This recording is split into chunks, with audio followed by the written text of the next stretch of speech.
Hi there, and thanks for viewing our Week 6 edition of the Pantagraph Prep Preview. As always, I'm Assistant Sports Editor Joe Deacon, and I'm joined by my friend and boss, Randy Kindred. Randy, how you doing? Nice to be here.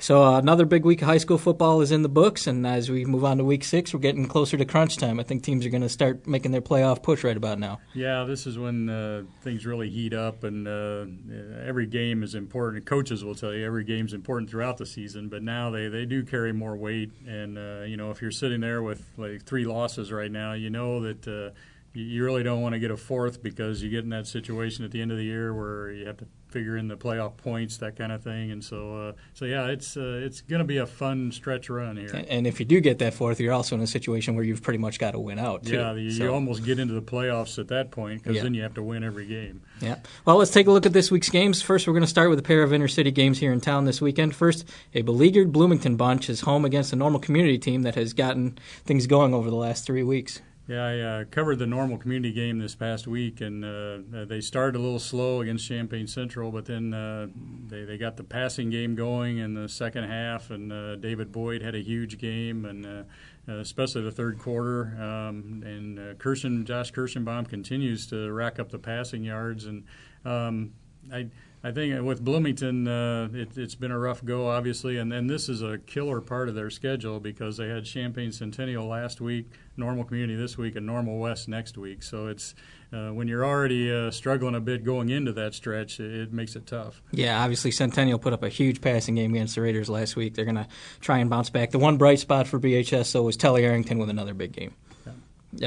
Also in town, we've got another matchup with Central Catholic. They've got some momentum going. They're going to be against the Corn Belt newcomer IVC, and like I said, the Ironmen, the Saints kind of got things rolling right now. Yeah, they do. They're continuing to ride that running game with Ryan Zitkus and Brett Segoviano. I think they only attempted 12 passes last week in a 39-21 win at Pontiac, so that shows you that they've been able to control the ball on the ground, and they've got a great 1-2 combination with those two guys, and I don't think this week will be any different. Yeah, those two combined for 235 yards and 5 touchdowns last week against Pontiac. Big win.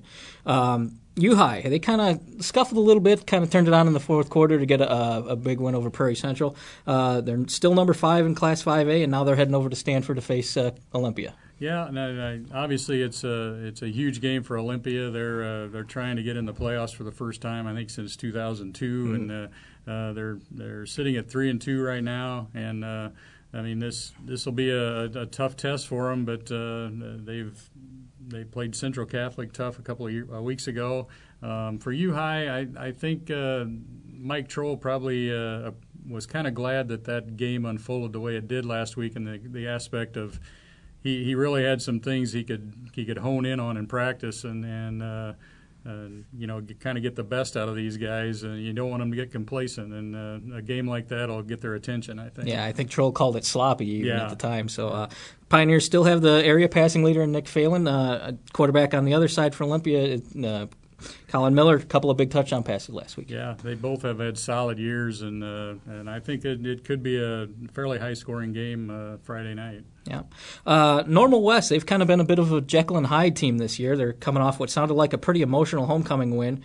The Wildcats now going to venture to take on Champaign Central.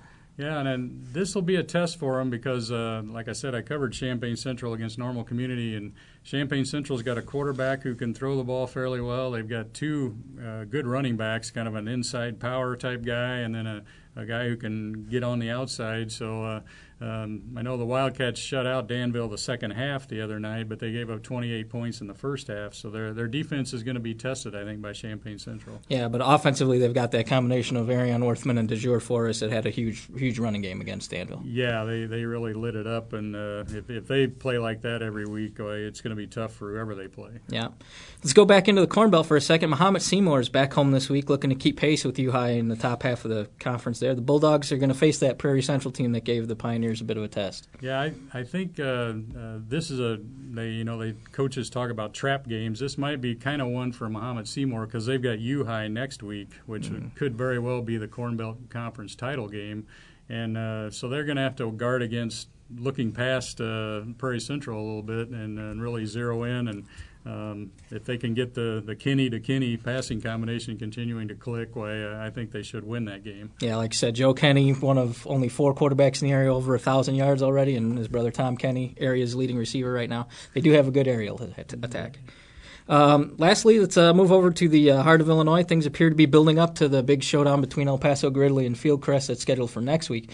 But EPG has to watch out for a DMACC team this week that came off a big late victory last week. Yeah, DMACC has really started to put some things together, I think, and they knocked off Tri-Valley last week, and they've got 3 guys, I think, about 300 yards rushing or more, so they've got more than one weapon that they can go to. And Jared Reese, I think, is the leader with about 550 yards, but. This is another case where I think EPG's got to be careful not to look too far ahead, because there's been a lot of talk all season about that Fieldcrest EPG game. Well, like you said, they're going to have to be careful not to look past this one. Yeah, and Jared Reese, like you said last week, a big 72-yard touchdown run late to get that win over Tri-Valley. The Titans' defense has been pretty sharp, though. They held FCW to only 118 total yards last week. Yeah, that's been a strength of theirs, and so if they play like that, obviously it'll make it tough.